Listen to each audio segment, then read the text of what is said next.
ओम श्री सद्गुरुदेव भगवान की जय। गुरुर् ब्रह्मा गुरुर्विष्णु गुरुर्देवो महेश्वर गुरुर् साक्षात् परम ब्रह्म तस्मै श्री गुरुवे नमः। ओम श्री सद्गुरुदेव भगवान की जय। आज हम स्वार्थ के विषय में बताएंगे। संसार में सभी लोग स्वार्थी बनते हैं। कोई अपना काम निकाल लिया तो दूसरा व्यक्ति कहता है कि बहुत बड़ा स्वार्थी है, सेल्फिश है। संसार में एक प्रकार का स्वार्थ प्रचलित है और उसकी पूर्ति को लोग अपनी एक उपलब्धि मानते हैं। लेकिन उस स्वार्थ को तुलसीदास जी कहते हैं कि करें मोह बस नर अज्ञाना स्वार्थ रत परलोक निशाना। जो आपस में ही हम लोग स्वार्थी बन जाते हैं वो स्वार्थ नहीं है, वो एक प्रकार का मोह बस किया हुआ। करें मोह बस नर अज्ञाना, मोह बस होकर के नाना प्रकार के पाप करते रहते हैं, उनमें से भी एक स्वार्थ है। लेकिन एक वास्तविक स्वार्थ है। रामचरितमानस में चौपाई आई है कि सुर नर मुनि जन की यह रीति स्वार्थ लाग करें सब प्रीति। सुर हैं, नर हैं, मुनि हैं, ये स्वार्थ के लिए प्रीति करते हैं। तो संसार में लोग कहते हैं कि जब सुर नर और मुनि सब स्वार्थी हैं तो हम लोग अपना काम चला लेते हैं, काम निकाल लेते हैं स्वार्थ के लिए, तो कौन सा गलत करते हैं। लेकिन सुर नर और मुनि कौन से स्वार्थी हैं, ये सब हमको देखना पड़ेगा। तो स्वार्थ का मतलब दो दिशाओं में है। एक तो संसार में लोग अपने काम की पूर्ति करते हैं, करें मोह बस नर अज्ञाना। मोह है धन प्राप्ति में या पद प्राप्ति में, कुछ बनना है या कुछ बन गए हैं, किसी पद पर रहते हैं तो फिर अपना काम निकालते रहते हैं, तो उसको कहा गया कि मोहवश करते हैं। वो स्वार्थ नहीं है। संसार में स्वार्थी होना बहुत बड़ी उपलब्धि है, लेकिन वो स्वार्थ समझ में आए तब। वास्तविक स्वार्थ क्या है? वास्तविक स्वार्थ में हम देखने चलेंगे, विचार करेंगे तो कोई भी संसार में स्वार्थी नहीं है। कौन कौन स्वार्थी है? सिर्फ सुर, नर और मुनि, ये तीन स्वार्थी हैं वास्तविक स्वार्थ। और कौन स्वार्थी है? तो भरत भी स्वार्थी हैं रामचरितमानस में, काकभूषण जी स्वार्थी हैं, इतने बड़े लोग स्वार्थी हैं। इन्होंने जो कुछ किया अपने जीवन में वो सब स्वार्थ था। तो क्या संसार के लोग यही स्वार्थ करते हैं जो भरत जी ने किया, काकभूषण जी ने किया, जो सुर नर और मुनि करते हैं? हमारे स्वार्थ में और इनके स्वार्थ में बहुत बड़ा अंतर है। भगवान भी स्वार्थी हैं। जब देवर्षि नारद का विवाह नहीं होने दिया तो नारद जी जब गए भगवान के पास तब उनसे बहुत भला बुरा कहा कि मथत सिंधु रुद्र बोरायो सुरन प्रेर विस्पान करायो। शंकर जी को जहर पिला दिया और आपने लक्ष्मी जी का वर्ण कर लिया। स्वार्थ साधक कुटिल तुम सदा कपट व्यवहार। आप अपने स्वार्थ की सिद्धि में लगे रहते हैं। तो भगवान भी बहुत बड़े स्वार्थी हैं। तो स्वार्थ का मतलब क्या होता है? एक तो स्वार्थ होता है संसार में लोग अपने कार्य की पूर्ति कर लेते हैं, फिर किसी को नहीं पूछते हैं, या अपने काम में लगे रहते हैं चुपचाप, दूसरे को पता नहीं चलने देते हैं। लेकिन वो स्वार्थ नहीं है। स्वार्थ रत परलोक निशाना। अपनी समझ से सब लोग स्वार्थ में लगे हुए हैं। उनको लगता है कि हमने अपना काम निकाल लिया, लेकिन परलोक निशाना, ये मनुष्य शरीर, ये जीवन एक अवसर है परलोक की प्राप्ति के लिए, परमात्मा की प्राप्ति के लिए। और हम बाहर का काम निकालते रहते हैं, स्वार्थी बने रहते हैं। वो बस काम निकालने को ही स्वार्थ कहते हैं। काम करने को, चोरी छिपे कुछ कमा लिया, धन कमा लिया, वही स्वार्थ है। लेकिन स्वार्थ रत परलोक निशाना। तुलसीदास जी कहते हैं कि उससे परलोक भी नष्ट होता है, क्योंकि उसी में जीवन बीत जाता है। अपने शरीर की पद की पूर्ति में, धन की पूर्ति में, एक दूसरे को ठगने में, तो परलोक भी नष्ट हो जाता है। वो कोई स्वार्थ नहीं है। स्वार्थ होता क्या है? तो स्वार्थ सांच जीव कम एहा और मन क्रम वचन राम पद नेहा। परमात्मा के प्रति प्रेम, यही सबसे बड़ा स्वार्थ है। तो इस स्वार्थ के लिए हम देखेंगे स्वार्थ का मतलब रामचरितमानस में कि किस तरह से भरत जी ने अपने स्वार्थ की सिद्धि की, कैसे काव्यभूषण जी ने की, और कैसे सूर्य नर और मुनि, ये तीनों स्वार्थी हैं। तो स्वार्थ, स्व का मतलब होता है स्व स्वरूप, जो अपना आत्मा है, परमात्मा है, उसकी प्राप्ति के लिए जो कुछ किया जाता है वो स्वार्थ है। अपने स्वरूप को पाने के लिए, परमात्मा की प्राप्ति के लिए, अपने आप को जानने के लिए, स्वयं को जानने के लिए जो कुछ किया जाता है वही वास्तव में जीव के लिए वास्तविक स्वार्थ है। और वो सब करने, अपने स्वरूप की प्राप्ति के लिए, परमात्मा की प्राप्ति के लिए हमको क्या करना पड़ता है? केवल परमात्मा के चरणों में प्रेम, वही सच्चे मायने में स्वार्थ है। तो ऐसे ही रामचरितमानस में, रामचरितमानस है क्या? तो रामचरितमानस, मानस माने अंतःकरण, हमारा मन। राम के चरित्र वे जो हमारे अंतःकरण में है, सबके अंदर हैं लेकिन दिखाई नहीं पड़ते। बहुत विश्लेषण करेंगे, काम का चरित्र, क्रोध का चरित्र, लोभ का चरित्र, ये सब दिखाई पड़ता है। राम के चरित्र बिल्कुल दिखाई नहीं पड़ते। तो जिस तरह से राम के चरित्र जागृत होते हैं, राम जागृत होते हैं और जागृत होकर के राम पर्यंत दूरी तय कराते हैं, राम की प्राप्ति कराते हैं, वहाँ तक का साधना क्रम क्या है? रामचरितमानस है। तो ये जो रामचरितमानस है, इसकी रचना किसने की? रच महेश निज मानस राखा, पाय सो समय शिवासन भाखा। भगवान शंकर जी ने इसकी रचना की। महर्षि वाल्मीकि ने इसी का अनुवाद किया, लोमस ने किया, क्या बोलते हैं, तुलसीदास जी ने किया। भगवान शिव के हृदय की उपज है रामचरितमानस। तो रच महेश निज मानस राखा, पाय सो समय शिवासन भाखा। इस रामचरितमानस को भगवान शिव ने रच के रखा। जब शुभ समय आया, अशुभ के विपरीत जब शुभ समय आया तो शिवासन भाखा। शिवा मतलब पार्वती, और हमारे अंदर शिवा क्या है? सत्यमयी प्रवृत्ति। तो जब अधिकारी हो जाता है तो उसके लिए दिया जाता है। तो इस तरह से ये परंपरा में चला आ रहा है रामचरितमानस। सोई शिव काकभूषण जी दीना, राम भक्त अधिकारी दीना जीना। काकभूषण को प्राप्त हुआ, काकभूषण से गरुड़ जी को प्राप्त हुआ, लोमस ऋषि से काकभूषण को प्राप्त हुआ, यज्ञवल्क्य से भरद्वाज को प्राप्त हुआ। तुलसीदास जी कहते हैं, मैं पुण्य निज गुरु सन सुनी, कथा से सुकर खेत, समझी नहीं तस बालपन, तब अतिरच रहो अचेत। तुलसीदास जी कहते हैं, मैंने अपने गुरु महाराज से सुनी, लेकिन तब मैंने समझा नहीं। तदप कही गुरु बारे बारा, समझ परी कुछ मत अनुसारा। भाषाबद्ध करो मैं सोई, अमोरे मन प्रबोध जसोई। गुरु ने बार बार कही, तब कुछ समझ में आई, वही रामचरितमानस मैं लिखने जा रहा हूँ। किसी राजा रानी की कहानी नहीं, रामचरितमानस। तो नारद वाल्मीकि घट योनि, निज निज मुखन कही निज होनी। नारद ने अपने अंतःकरण की कथा कही, वाल्मीकि ने रामायण कही, अपने अंतःकरण की घटना, कुंभज ऋषि ने अपने अंतःकरण की घटना।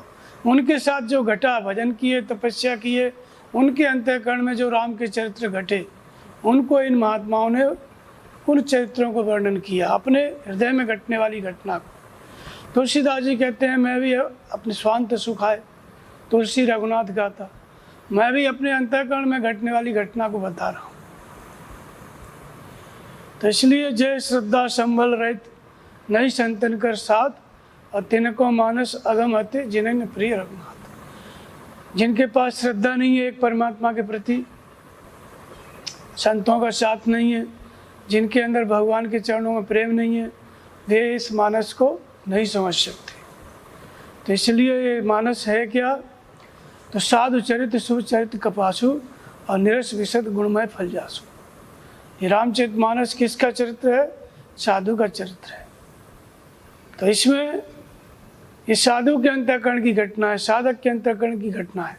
जब शास्त्र की रचना होती है, विशेष रूप से रामचरितमानस की रचना हुई है, तो दो दृष्टि होती हैं, एक तो लोक रीति, एक वेद रीति।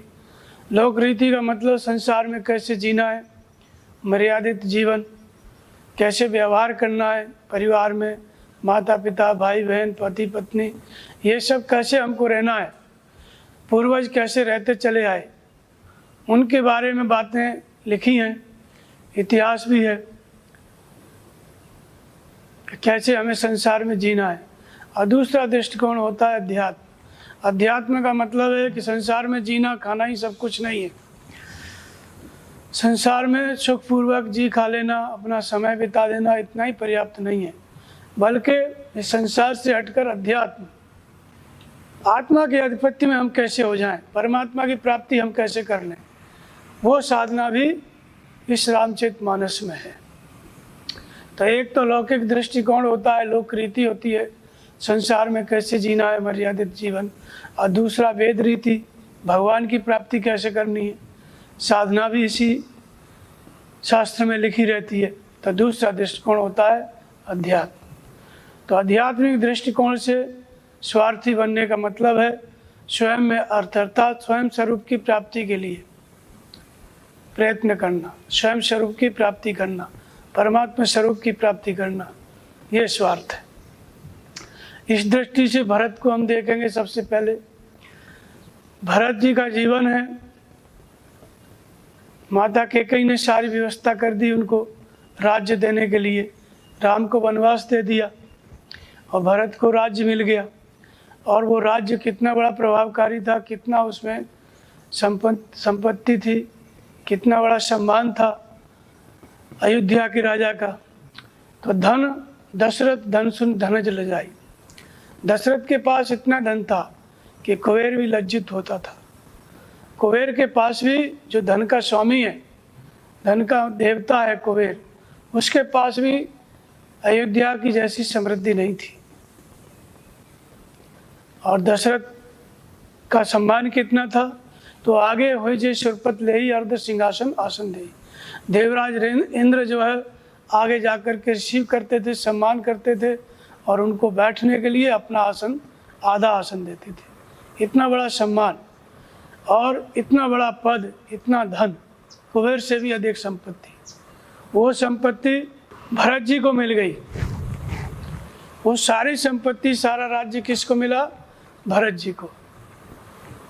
भरत जी को जब पता चला कि भगवान राज्य वन को चले गए हैं, भगवान राज्य को त्याग करके वनवास को चले गए, और माता ने पूरा राज्य भगवान राम से ले लिया है। जब पता चला कि उनको राजा बनाना है, सभी लोग बोलने लगे कि आप राजपद ले लो, राज्य करो। तो भरत दुखी हो गए। संसार में कोई स्वार्थी होता है, इतना बड़ा समृद्धि मिल जाती है, समृद्धि के लिए ही लोग प्रयास करते हैं, लेकिन भरत को बिना प्रयास के अयोध्या का राज सिंहासन मिल गया। तो उसको पा करके भरत जी दुखी हो गए। उन्होंने राज्य को भोगा नहीं।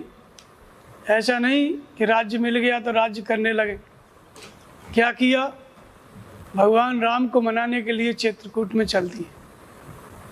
राज्य न करके भगवान को मनाने के लिए चल दिए, और अपने ऊपर, अपने मन में ग्लानि हो गई कि आप मुझे राज्य दोगे तो रसा रसातल जाएं तभी। आप अगर सब मिलके मुझे ज़बरदस्ती राजा बना दोगे तो पृथ्वी रसातल में चली जाएगी, इतना बड़ा अनर्थ हो जाएगा। भरत राज्य को नहीं ग्रहण किए, फिर भगवान को मनाने के लिए चल दिए। भगवान को मनाने के लिए चल दिए चित्रकूट में। तो जब प्रयागराज पहुँचे तो उनके मन में विचार आया कि प्रयागराज सब कुछ देने में सक्षम है, इनसे मांगा जाए। भरत जी प्रयागराज से मांगते हैं कि त्यागो भीख, मांगो भीख त्याग निज धर्मु, आरत काहन करे कुकर्म। आज मैं आपसे भिक्षा मांग रहा हूँ अपना धर्म त्याग करके। और आर्त व्यक्ति कौन सा कर्म नहीं करता, कौन सा कुकर्म नहीं करता।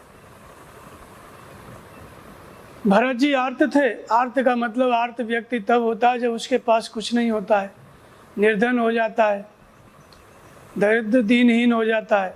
लेकिन भरत के पास तो सबसे बड़ा राज्य था, फिर भी वो आर्त थे। तब क्या मांगा?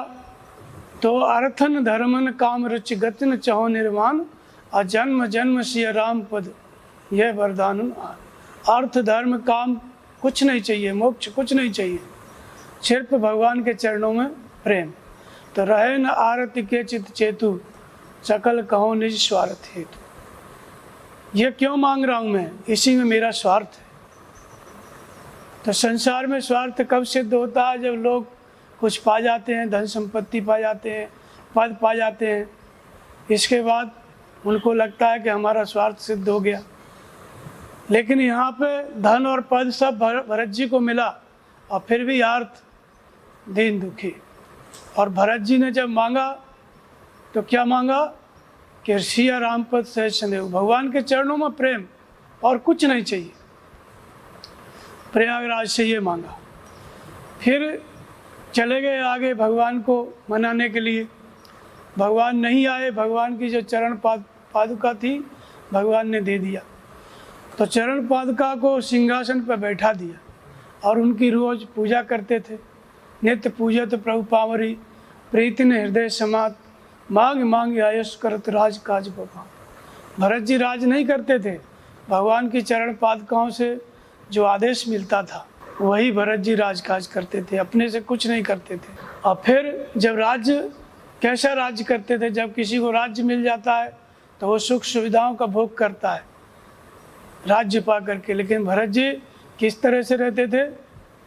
नंदी ग्राम कर परन कुटिया बना करके नंदी ग्राम में, अब कीन निवास धर्म दुर्धीरा। धर्म को धारण करने वाले भरत जी ने कुटिया में निवास किया, व्रत करते थे, नियम करते थे। और नित न बने राम पन पीना, बड़े धर्म धन मन मलिना। देह दिनौ दिन दूबर होई, और घटे तेजबल मुख छप सोई। शरीर के अंतराल में देह दिनौ दिन दूबर हुई, निरंतर बल घट रहा था। शरीर पे कोई चर्बी मोटापा नहीं, दूल्हे होते जा रहे थे। लेकिन घटे तेज बल मुख छप सोई, लेकिन मुख पे प्रसन्नता हुई थी। और नित्य नवनेय प्रेम पन पीना, भगवान के प्रति जो प्रेम था वो रोज बढ़ता जा रहा था। और बड़े धर्म धन दल मन न मलिना, धर्म का दल था, धर्म के आचरण थे, वे रोज बढ़ते जा रहे थे। भरत जी अपने स्वयं के स्वरूप की प्राप्ति के लिए रोज बढ़ रहे थे, उस स्वार्थ में आगे बढ़ रहे थे। तो कौन सा स्वार्थ सिद्ध करने में लगे हुए थे भरत जी? मन क्रम वचन राम पद नेव, स्वार्थ साँच जीव कम यहा, मन क्रम वचन राम पद रेहा। भगवान के चरणों में प्रेम हो जाए, वो सारे कार्य भरत जी कर रहे थे। फिर समय बीतता गया, एक समय आया कि भरत जी भगवान के विरह में व्याकुल थे। भगवान मिलेंगे कि नहीं मिलेंगे? हनुमान जी जाकर के देखे तो बैठे देख को शासन जटा मुकुट कृष्णगात, राम राम रघुपति जपत श्रवत नयन जल जा। जब भरत जी को हनुमान जी ने देखा तो राम राम राम जप रहे थे, आंखों में आंसू थे, जटा का मुकुट था, शरीर दुर्बल था, केवल भगवान का स्मरण था। और मन में केवल एक ही बात थी कि भगवान कब मिलेंगे। प्रेम की पराकाष्ठा, स्वार्थ की सिद्धि होने को थी। और उसी बीच में हनुमान जी ने कहा कि भगवान आ रहे हैं। रिपुर न जीत सुजत सुर गावत, और सीता सहित अनुज प्रभु।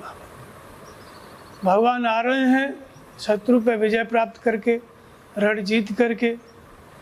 देवता लोग यश का गान कर रहे हैं और सीता सहित भगवान आ रहे हैं। और जब ये बात भरत ने सुनी तो तृषावंत जिम पाए पीयूषा, सुनत वचन बिसरे सब दुखा। सारे दुख दूर हो गए, इतना सुना कि भगवान आ रहे। और इसके बाद भगवान जब प्राप्त हो गए भरत को, इसके बाद फिर जटा मुकुट कुछ नहीं, फिर आंसू बहाना सब कुछ बंद, भगवान की प्राप्ति हो गई। तो जो उनका जो स्वार्थ था किस दृष्टि में था? भगवान के चरणों से प्रेम हो जाए। और भगवान के चरणों से प्रेम कब हुआ? जब राज्य को राज्य समझ के नहीं किया। जो राज्य भगवान ने दिया, भगवान के चरणों की पादुकाओं से जो आदेश मिलता था उसी से राज्य करते थे। खुद क्या करते थे? तपस्या, भगवान से प्रेम कैसे बढ़े वो करते थे, क्योंकि भगवान से प्रेम का बढ़ना ही उनका स्वार्थ था, स्वयं स्वरूप की प्राप्ति थी उसी में। और एक समय आया कि भरत के अंदर अपार प्रेम हो गया, इतना प्रेम बढ़ा कि भगवान की प्राप्ति हो गई। जब भगवान की प्राप्ति हो गई, स्वार्थ सिद्ध हो गया। भरत जी ने फिर दोबारा कभी जटाओं का मुकुट नहीं बनाया, कभी आंसू नहीं आए, भगवान की प्राप्ति हो गई। तो इसलिए सहज स्वरूप की प्राप्ति क्या है? स्वार्थ है। दूसरे स्वार्थी क्या है? काकभूषण जी हैं। काकभूषण जी जब आप देखेंगे, जब गरुड़ को संदेह हुआ और संदेह हुआ, गरुड़ जी नारद जी के पास पहुँचे। नारद जी ने कहा कि इनके अंदर संदेह हो गया है और इनका संदेह संशय में दूर नहीं कर सकता। फिर उन्होंने कहा कि जाओ ब्रह्मा जी के पास। ब्रह्मा जी ने देखा कि गरुड़ को संदेह हो गया है और उनको पता चल गया कि भगवान की माया इनको भी व्यापी है। विपुल वार जे मोह नचावा, सोई व्यापी विहंग पत्तोई। समझ गए कि भगवान की माया इनको व्यापी है। तो उन्होंने कहा कि तुम जाओ शंकर जी के पास। जब शंकर जी के पास गए तो शंकर जी रास्ते में ही मिल गए, कहीं जा रहे थे। तो शंकर जी ने कहा कि मिलो गरुड़ मार्ग में मोही, कवन बात समझाओ तोई। मैं तेरा संशय दूर नहीं कर सकता, तू मार्ग में मिला है।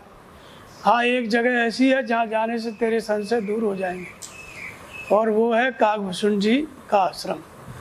उत्तर दिशा में नीलगिरी पर्वत है, वहाँ काकभूषण रहते हैं, बहुत ही सुशील हैं। मैंने भी वहाँ हंस का शरीर धारण करके कथा सुनी है। तुम्हें भी जा कर के वहाँ कथा सुननी चाहिए, तभी संशय दूर होगा। जब गए काकभूषण जी के आश्रम में गरुड़ जी, तो प्रेम मगन सब संशय गए। जैसे ही आश्रम में प्रवेश किए वैसे ही संशय चला गया। इसके बाद कथा सुने तो पूरा संशय समाप्त। जब सारा संशय चला गया तो जब दुख कुतर्क चल रहा था, संशय चल रहा था, बहुत दुखी थे, संशय दूर हो गया।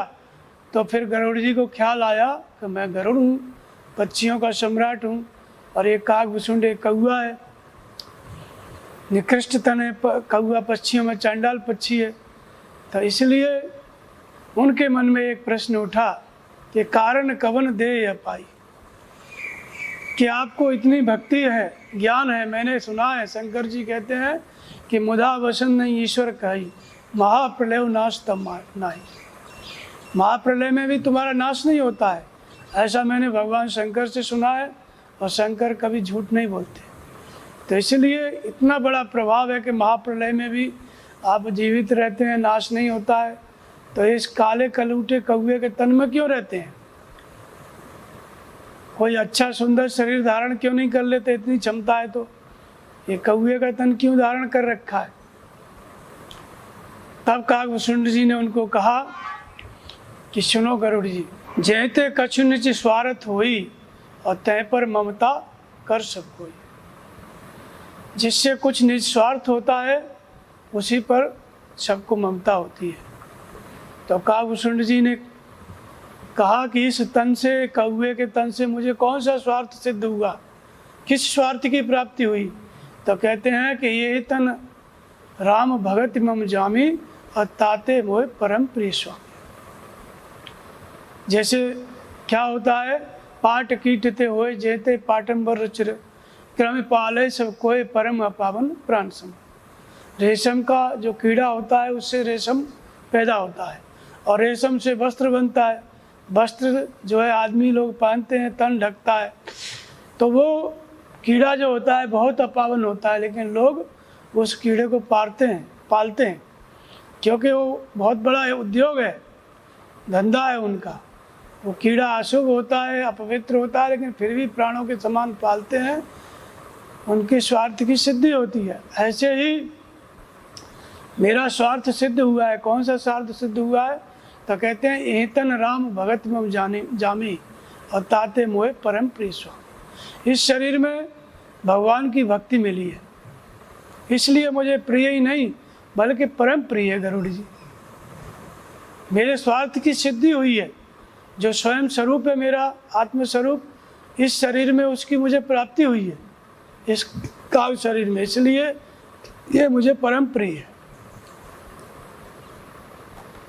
नहीं तो मेरे पास कौन से शरीर नहीं थे। कवने से जौन जन्म्यो जान आई, मैं खगेश भ्रम जगमाई। देखियो सब कर कर्म गुसाई, और सुखी न भयो अभी की नाई। मेरे पास सब शरीर आए, पवित्र जो शरीर तुम्हारी दृष्टि में है, मनुष्य के, देवों के सब शरीर मैंने प्राप्त किए, लेकिन उनमें उन शरीरों में शांति नहीं मिली। और जब मैं इस शरीर में आया तब मुझे भक्ति की प्राप्ति हुई, भगवान की प्राप्ति हुई। इसलिए मेरा स्वार्थ इसमें सिद्ध हुआ, क्योंकि भगवान ने वरदान दिया काकभूषण जी को। जब काकभूषण जी कौवे के शरीर में थे तभी वरदान मिला। काकभूषण जी मांग बर प्रसन्न मोहि जान, अनुमान दिक सिद्धि अपर सिद्धि मोक्ष सकल सुखान।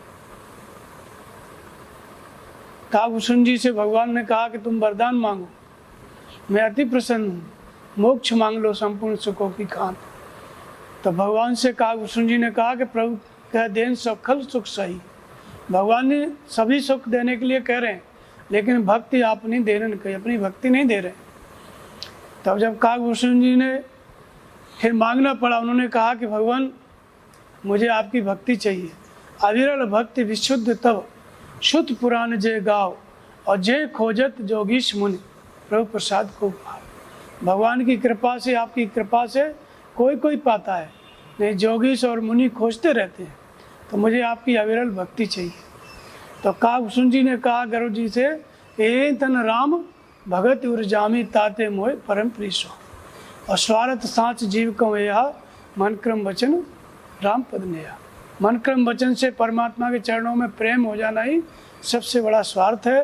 और मन क्रम वचन से परमात्मा के चरणों में प्रेम इस शरीर से हुआ है, इसलिए इस शरीर से मुझे भक्ति मिली है, भगवान के चरणों में प्रेम हुआ है, इसलिए मेरा स्वार्थ सिद्ध हुआ है, इसलिए इस शरीर को धारण कर रखा है। फिर कहते हैं कि सुर नर मुन जन की यह रीति, स्वार्थ लाग करें सब प्रीति। अब सुर नर और मुनि ये तीन भी स्वार्थी हैं। तो सुर कैसे स्वार्थी हैं? सुर है कौन? भगवान कृष्ण गीता में कहते हैं दैवी संपत्ति के 26 लक्षण बताए। अहिंसा, सत्य, क्रोध, त्याग, शांति, जीवों पर दया करना, ये 26 लक्षण देवी संपत्ति के बताए। और फिर आसुरी संपत्ति के लक्षण बताए। अहंकार है, क्रोध है, बल है, घमंड है। आसुरी संपत्ति को प्राप्त पुरुष कहता है मैं ईश्वर हूँ, ईश्वर का भोक्ता हूँ, वो शक्ति, शत्रु मारा गया उसको मारूंगा, इतना धन हो गया, इतना हो जाएगा। और दैवी संपत्ति के लक्षण बताए। अहिंसा, सत्य, क्रोध, त्याग, शांति, अपेशनम, प्राणियों के प्रति दया की भावना, तेज, क्षमा, धैर्य, अंतःकरण की पवित्रता, ये 26 लक्षण। और फिर कहे कि अर्जुन दैवी संपत्ति विमुक्षाय। दैवी संपत्ति किसके लिए कही गई? मुक्ति के लिए कही गई, मोक्ष के लिए कही गई। और निबंधाय आश्रिमता, आश्री संपत्ति बंधन के लिए कही गई। तो अर्जुन तू दैवी संपत्ति को प्राप्त हुआ है, इसलिए मुझे प्राप्त होगा। तो जिसके अंदर दैवी संपत्ति काम करती है वो क्या है? वो देवता है। ये 26 लक्षण जब काम करने लगे, ये दैवी संपत्ति के जो 26 लक्षण हैं, सत्य, दया, अहिंसा, अक्रोध, त्याग, शांति, ये जो 26 लक्षण बताए गए, ये सब के अंदर है, लेकिन प्रसुप्त है। जिस व्यक्ति के अंदर ये लक्षण जागृत हैं, देवी शंकर संपत्ति भली प्रकार कार्य कर रही है, वो क्या है? वो देवता है। और देवता है, और तो देवता करेगा क्या? देवी संपत्ति विमुक्षा है, मोक्ष के लिए प्रयास करेगा। और मोक्ष का मतलब स्वयं स्वरूप की प्राप्ति, सहज स्वरूप की प्राप्ति, परमात्मा की प्राप्ति, इसी को स्वार्थ कहते हैं। स्वयं का जो अर्थ है परमात्मा, उसकी प्राप्ति के लिए प्रयास करेगा, इसलिए ये भी स्वार्थी होगा। देवी संपत्ति काम कर रही है, मोक्ष के लिए प्रयास करेगा, स्वार्थ के लिए काम करेगा संसार में। इसलिए स्वार्थ क्या है, इसका भी हितैषी है। स्वार्थ मीत सकल जगमाई, सपने प्रभु परमार्थ नहीं। संसार में परमार्थ है ही नहीं, स्वार्थ की सिद्धि ही संपूर्ण जीवों का जो हितैषी है वो क्या है, स्वार्थ। स्वार्थ का मतलब स्वयं स्वरूप की प्राप्ति। जब तक जीव अपने स्वरूप को प्राप्त नहीं कर लेता है तब तक संसार में और कोई परमार्थ नहीं है। सपने प्रभु परमार्थ नहीं। तो वास्तविक परमार्थ क्या है, स्वयं स्वरूप की प्राप्ति। जो स्वार्थ है वही जीव का मित्र है। तो अपने स्वरूप की प्राप्ति हमको कौन कराता है, दैवी संपत्ति। तो जो दैवी संपत्ति से संयुक्त है वही क्या है, वो देवता है। तो वो भी स्वार्थी है, वो भटक के अपने मार्ग से नहीं भटक सकता है। और दूसरा मुनि। मुनि कौन है इस संसार में, तो जिसकी मन से इंद्रियां मौन है, अंतर्मुखी है, वो मुनि है। मुनि का मतलब ये नहीं है कि जो मौन हो गया, वाणी से बोलता नहीं है, बोलता है लेकिन सम्यक वाणी। वाणी कभी विषयोन्मुख विचार को व्यक्त नहीं करती। जब बोलती है तो भगवान की बात, भगवान की चर्चा, नाम का जप। तो मन से इंद्रियां मनन कर रही हैं जिसकी, वो मुनि है। वो क्या है, वो भी स्वार्थी है। तो मनन करने का मतलब क्या है, मनन करने का मतलब होता है जहाँ भी दृष्टि पड़े व्यक्ति गुण को ग्रहण करे, इसका नाम है मुनि। जैसे दत्तात्रेय थे, भगवान दत्तात्रेय, तो उनकी जब विचरण करते थे अवधूत रूप में, तो उनकी दृष्टि पड़ी किस पे, अजगर पे। तो सुबह से शाम तक उस अजगर का अध्ययन कर रहे थे कि अजगर क्या कर रहा है। तो देखा दिन भर में कोई न कोई सियार, कोई कुत्ता, कोई मृगा उस अजगर की सीमा में आ जाए और अजगर उसको ले जाए। तब उन्होंने विचार किया कि अवधूत को जगह जगह भटकना नहीं चाहिए, एक जगह पे आस्थान लगा के भजन में लगे रहना चाहिए। भगवान उसके लिए सब कुछ देते हैं। तो इसीलिए अजगर से क्या है, गुण ले लिया। तो अजगर पे उन्होंने मनन किया, विचार किया कि अजगर का अध्ययन किया, अजगर क्या कर रहा है। तो मुनि का मतलब जो मनन कर रहा है, जो ईश्वरीय गुण को ग्रहण कर लेता है, उसको मुनि है, मुनि कहते हैं। दत्तात्रेय भगवान इसी अवस्था में थे, मनन कर रहे थे, तो अजगर से भी गुण मिल गया। क्या सीखा उन्होंने कि अवधूत को दरवाजे दरवाजे नहीं भटकना चाहिए, एक जगह पे स्थिर रहना चाहिए, ये गुण ले लिया। फिर दूसरी जगह पे उन्होंने कुत्ता को देखा, खड़े रहे, कुत्ता दरवाजे पे जाता है, अगर रोटी दिया तो ठीक है, नहीं दिया भगा दिया डंडा मार के तो भाग गया, फिर अपना चला गया। उस अजगर से सीखा स्थिर रहने वाला, जो एक जगह पे स्थिर रहता है, कोई न कोई शिकार आ जाता है, तो क्या सीखा उन्होंने कि दर दर नहीं भटकना चाहिए। और फिर वही कुत्ते से सीख रहे हैं, कुत्ता जो दर दर भटक रहा है उससे भी सीखा कि अवधूत को जो है मान सम्मान से रहित होना चाहिए। मान मिले, कहीं सम्मान मिले तब भी कोई बात नहीं, अपमान मिले तब भी कोई बात नहीं। तो ये क्या है, ये मुनि है। जहाँ भी दृष्टि पड़ी मनन करके ईश्वरीय गुण को ग्रहण कर लेते। दत्तात्रेय जी इस अवस्था में थे। तो ये गुण को ग्रहण किस लिए कर रहा है मुनि, अपने स्वार्थ की सिद्धि के लिए। ये किस लिए प्रेम कर रहा है अजगर और कुत्ते से, स्वार्थ लाग करें सब प्रीति। स्वयं का जो स्वरूप है, स्वयं का स्वरूप है जो परम अर्थ है, उसे प्राप्त करने के लिए जहाँ भी दृष्टि पड़ती है, मनन करने वाला साधक है, वहाँ से ईश्वरीय गुण को ग्रहण कर लेता है। इसलिए भगवान से प्रेम है हमारा, वो वास्तविक स्वार्थ में हम लगे हैं, स्वयं स्वरूप की प्राप्ति में। तो जहाँ भी दृष्टि पड़ेगी, किसी भी जीव से हमारा प्रेम होगा तो उसके अंदर से जो गुण है उसको हम ग्रहण कर लेंगे। तो मुनि भी स्वार्थी, मनन कर रहा है, ईश्वरीय गुणों को ग्रहण कर रहा है। ऐसा मुनि जिसकी मन से इंद्रियां मौन है, अंतर्मुखी है, वो भी क्या है, स्वार्थी होता है। स्वार्थी का मतलब इस संसार में जो स्वयं का स्वरूप है, परमात्मा का स्वयं स्वरूप है, सहज स्वरूप है, अपनी आत्मा को जानने के लिए प्रीति करता है। जहाँ भी दृष्टि पड़ती है उसको देखेगा, प्रेम करेगा और उससे जो गुण है उसको ग्रहण कर लेगा। इसलिए स्वार्थ लाग करें सब प्रीति।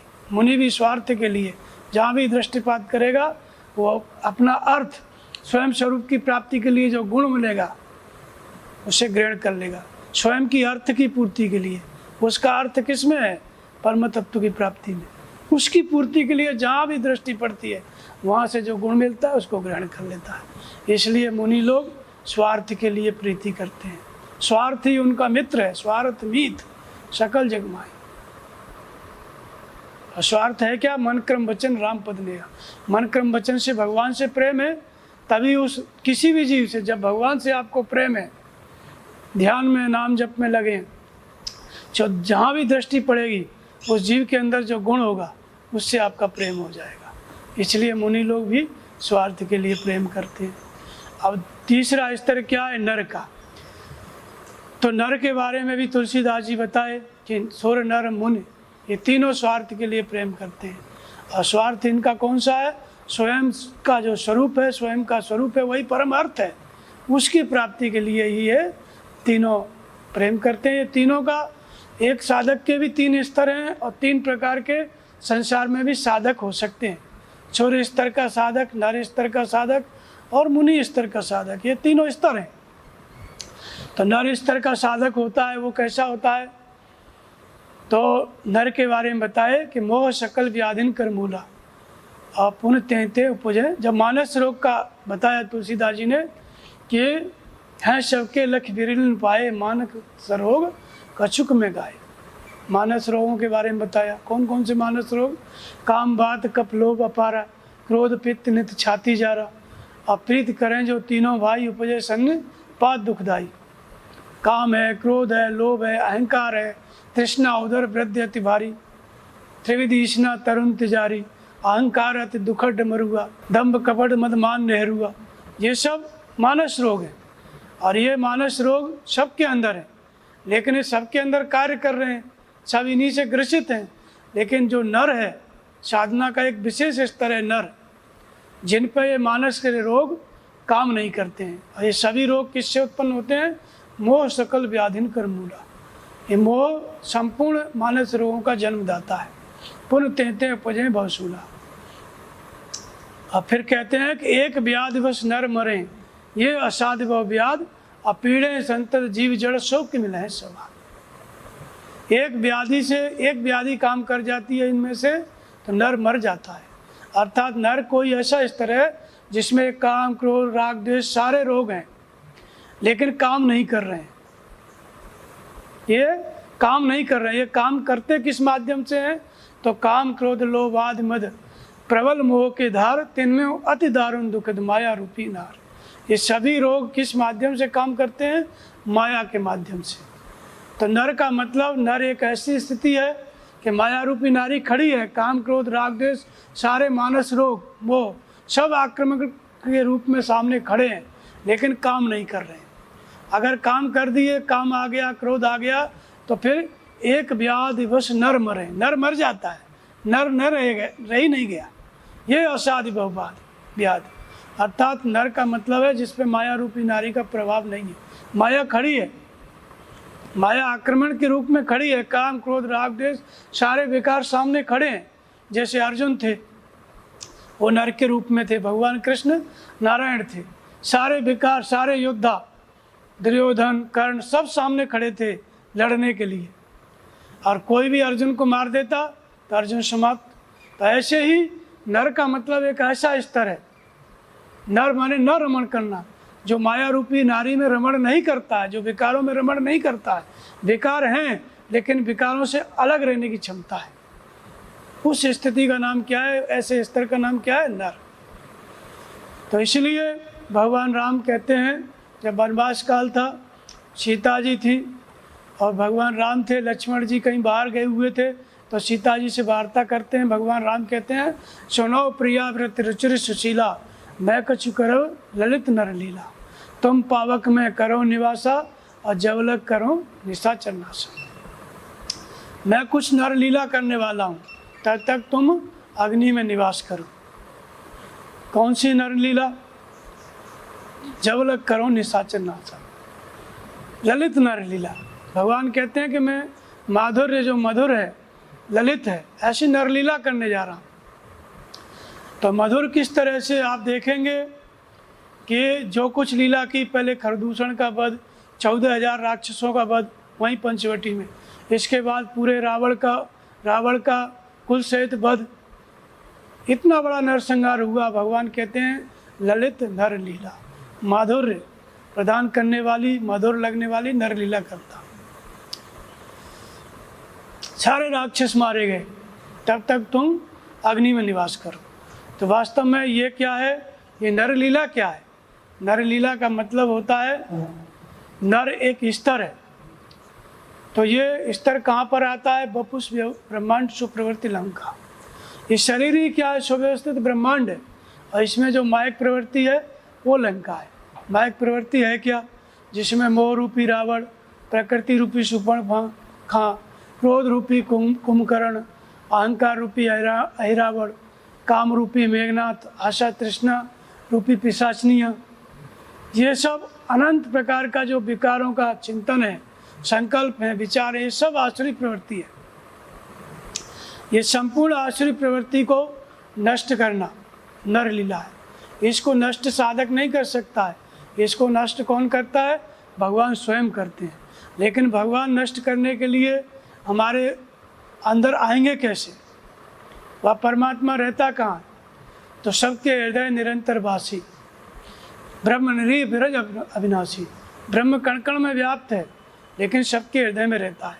सबके उर्व अंदर बसो, जानो भाव को भाव। सबके भीतर में परमात्मा है। तो व्यापक एक ब्रह्म अविनाशी, सत चेतन घन आनंद राशि कहाँ रहता है? अस्प्रभ हृदय अक्षत विकारी, सकल जीव जग दीन दुखारी। ऐसा परमात्मा हमारे सबके हृदय में रहता है। और ये परमात्मा प्रकट कब होता है? तो नाम निरूपण नाम जतन से, सो प्रकट जिम मूल रतन से। नाम का जप करते हैं तब ये परमात्मा प्रकट होता है। तो नरलीला का मतलब संपूर्ण विकारों का संहार। लेकिन ये करता कौन है? भगवान। भगवान कब प्रकट होते हैं? जब नाम का जप करेंगे। कौन सा परमात्मा करता है? जो सबके हृदय में रमण करता है। सबके हृदय में रमण करता है, इसलिए उसी का एक नाम क्या है? राम। रमनते योग न यस्मिन् स राम। योगियों के हृदय में रमण करता है, इसलिए राम। तो हृदय में सबके है, लेकिन वो हृदय का परमात्मा प्रकट कब होता है? वो हमारे अंदर ये नरलीला करेगा कैसे? तो कहते हैं कि यद्यपि ब्रह्म अखंड अनंता, अनुभव गम्य भजन जी संता। वह ब्रह्म अखंड और अनंत है। इसी पंचवटी में कुम्भज ऋषि कहते हैं वह ब्रह्म अखंड और अनंत है, लेकिन वहाँ तक पहुँचा कैसा जाता है? अनुभव गम्य। अनुभवों के द्वारा वहाँ तक पहुँचा जाता है, और जो अनुभवों के आश्रित होकर के भजन करते हैं वही संत हैं। अनुभव गम्य भजन जी संता, वही एकमात्र संत है, और कोई संत नहीं है। तो अनुभव है क्या? अनुमाने अतीत, भव माने संसार। संसार से अतीत करा देने वाली जागृति। संसार का मतलब क्या है? मन का प्रसार। मन का प्रसार किस में है? काम रूपी मेघनाथ, क्रोध रूपी कुंभकर्ण, अहंकार रूपी अहिरावण, मोह रूपी रावण, प्रकृति रूपी सुपर्णखा, यही सब मन का प्रसार है इसी में। तो भव माने संसार, हम कुछ होना चाहते हैं, कुछ पाना चाहते हैं। संसार में होने का मतलब जन्म मृत्यु का चक्र, विकारों के बस में हो जाना, काम के, क्रोध के। तो ये क्या है? ये भव है, ये संसार है। इससे अतीत करा देने वाली जागृति, मुक्त करा देने वाली जागृति, उसका नाम क्या है? अनुभव। वो जागृति क्या है? वो जागृति है जिस स्तर पर हम खड़े हैं, हमारी प्रार्थना ऐसी हो, हमारी पुकार ऐसी हो, हमारा सुमिरन ऐसा हो, वह परमात्मा हमारे हृदय से जागृत हो जाए, उतर आए हमारे हृदय में। जहाँ है वहीं पे उतर आए और मार्गदर्शन करने लगे। तो भगवान ने अवतार लिया। भगवान ने अवतार कैसे लिया? राम भक्त हित नर्तन धारी, और सह संकट किए साधु सुखारी। राम ने क्या किया? भक्त के हित में नर शरीर को धारण कर लिया। तो नर शरीर एक ऐसी स्थिति है जिसको भगवान धारण करते हैं। लेकिन नर होता क्या है? जब माया रूपी नारी का प्रभाव नहीं पड़ता है, काम क्रोध राग द्वेष सारे विकार खड़े हैं, लेकिन हमारे मन पे प्रभाव नहीं डाल रहे, दूर खड़े हैं, हम उनसे प्रभावित नहीं हो रहे।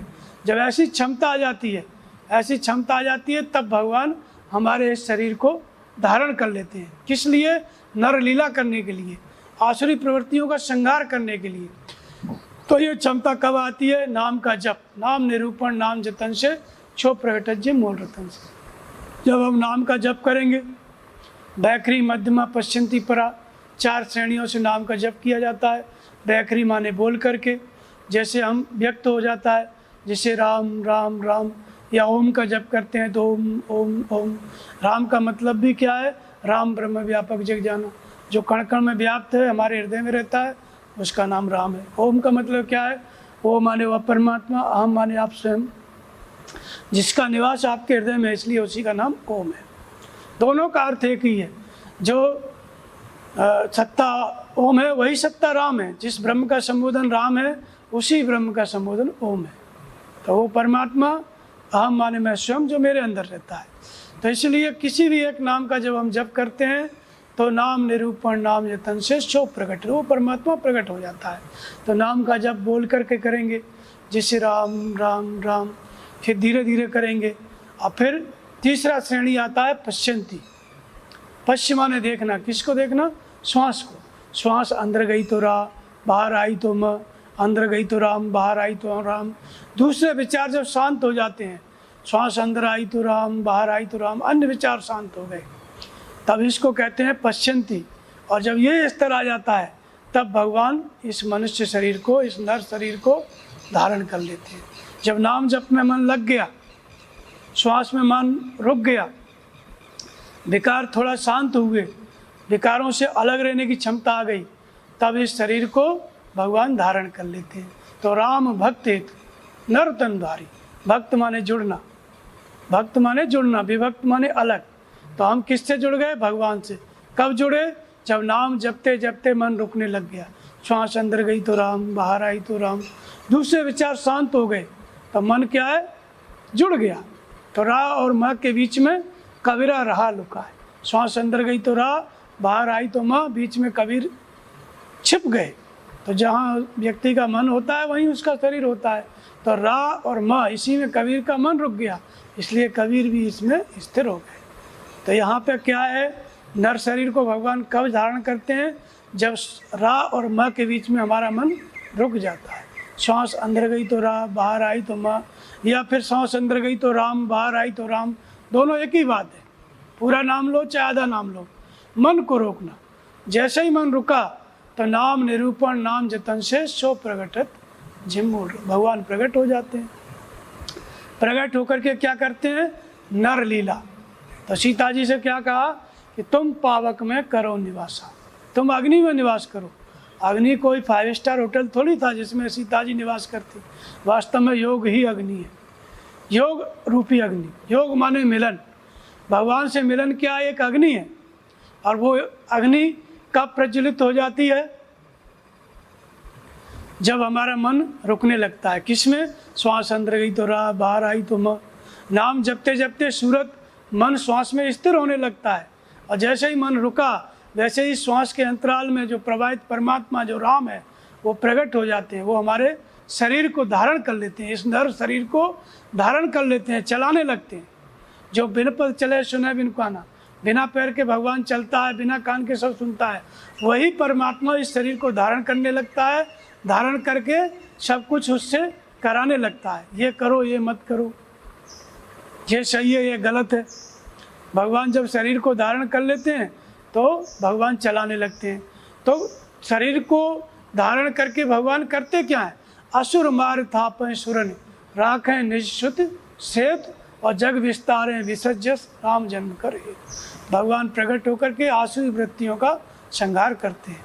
काम रूपी मेघनाथ, क्रोध रूपी कुंभकर्ण, अहंकार रूपी रावण, मोह रूपी रावण, इसका नाश करते हैं।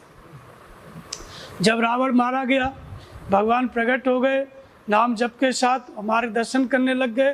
तो इस ईश्वर के मार्गदर्शन में साधक चलता है। और फिर जब ईश्वर के मार्गदर्शन में चलता है, चलने का मतलब नाम जप में लगता है, ध्यान में लगता है, भजन में लगता है। और जैसे जैसे साधक भजन करता जाता है वैसे वैसे ये लीला होती जाती है, ये आसुरी वृत्तियों का संहार होता जाता है। खरदूषण को पंचवटी में भगवान ने मारा। फिर जब सब मारे गए, अंत में रावण लड़ने के लिए आया, तो सब योद्धा मारे गए। फिर रावण निकला तो अपार सेना लेकर के निकला। अपार सेना लेकर के क्यों? जब सब निशाचर मारे गए फिर भी रावण अपार सेना लेकर निकला। तो क्यों निकला? मोह सकल व्याधिन कर मूला। पहले कहा कि मानस रोग, इसमें मोह क्या है? संपूर्ण व्याधियों का मूल है। और उसी मोह को क्या कहा गया? रावण कहा गया, मोह रूपी रावण। माइक प्रवृत्ति लंका, इसमें मोह रूपी रावण है। मोह का मतलब संसार के प्रति आकर्षण। तो मोह क्या है? संपूर्ण व्याधियों का मूल है। जैसे ऊपर से आप किसी पेड़ को काट दो, 1 साल बाद देखोगे 10 गुनी शाखाएं प्रकट हो जाती हैं, उग जाती हैं। किसी भी पेड़ को काट के देखो 10 गुनी शाखाएं उसमें उग जाएंगी। तो मोह जब तक नष्ट नहीं हुआ फिर सारी प्रकृति वो तैयार कर लेगा, सारे काम क्रोध राग देव सब पैदा कर लेगा। इसलिए अपार सेना लेके निकला। लेकिन जब रावण मारा गया तो वही सीता, फिर रावण के मरने के बाद भगवान ने कहा कि सीता जी को लेके आओ। जब सीता जी आने लगी तो फिर कहा कि अग्नि परीक्षा दो। उसी अग्नि में से सीता जी को लेके आए, सीता जी निकल के आ गई, जली नहीं। तो इसका मतलब होता है योग रूपी अग्नि। योग माने मिलन। जब तक हम भगवान से मिल नहीं जाते, परमात्मा की प्राप्ति नहीं हो जाती, तब तक ये अग्नि जलती रहती है। और इसी अग्नि में कौन प्रसुप्त रहता है? शक्ति रूपी सीता। तो शक्ति रूपी सीता तो प्रसुप्त रहती है, इसका प्रतिबिंब रहता है। रावण हरण करके क्या ले गया था? रावण काल्पनिक सीता, निज प्रतिबिंब राखता सीता, प्रभु पद ये धर अनल समाधि। जैसे ही भगवान ने कहा कि तुम पावक में निवास करो, अग्नि में निवास करो, सीता जी अग्नि में चली गई, लेकिन अपना प्रतिबिंब छोड़ गई और रावण उसी प्रतिबिंब को हरण करके ले गया। तो प्रतिबिंब का मतलब है जब तक भगवान की प्राप्ति नहीं हो जाती तब तक साधक के मन में एक कल्पना रहती है कि मुझे भगवान को प्राप्त करना है। तो जो मन इस कल्पना को करता है कि मुझे भगवान की प्राप्ति करना है, ये कल्पना है, और जब प्राप्ति हो गई तो ये कल्पना पूरी हो गई। तो ये कल्पना क्या है? इसी की पूर्ति के लिए वो नाम जप रहा है, ध्यान कर रहा है। जो मन कल्पना कर रहा है वही नाम जप रहा है, ध्यान कर रहा है। तो ये सीता का प्रतिबिंब है, ये नकली सीता है। असली सीता कब है? असली शक्ति कब है? असली शांति कब मिलेगी? जब भगवान की प्राप्ति हो जाएगी, जब सारे विकार समाप्त हो जाएंगे, मोह रूपी रावण मारा जाएगा, तब असली सीता मिलेगी। तो योग की अग्नि से वो सीता जी प्रकट हो गई। तो अर्थात योग माने मिलन। जब भगवान की प्राप्ति हो गई, मोह रूपी रावण मारा गया, तब शक्ति रूपी सीता प्राप्त हो गई, योग की पराकाष्ठा। तो इसलिए ये क्या है? आंतरिक स्थिति है। तो नाम जपते रहता है साधक, ध्यान करते रहता है, तो एक एक विकार आते हैं, उनका संहार होता है। जब लड़ाई हो रही थी राम रावण की, तो मुखिया जे पावें और गए पद प्रभु पास पठावें, कहें विभीषण तिनके रामा और राम दें तिनको निज धामा। भगवान अपना धाम देते थे, सारे राक्षस मरते जाते थे। तो कहने का मतलब ये है कि एक एक निशाचर जैसे जैसे साधक ध्यान में लगता जाता है, नाम जपता जाता है, भगवान उसके शरीर को, इस नर शरीर को धारण कर लेते हैं और धारण करके मार्गदर्शन करते रहते हैं और सारी आश्री वृत्तियों का संहार करते हैं।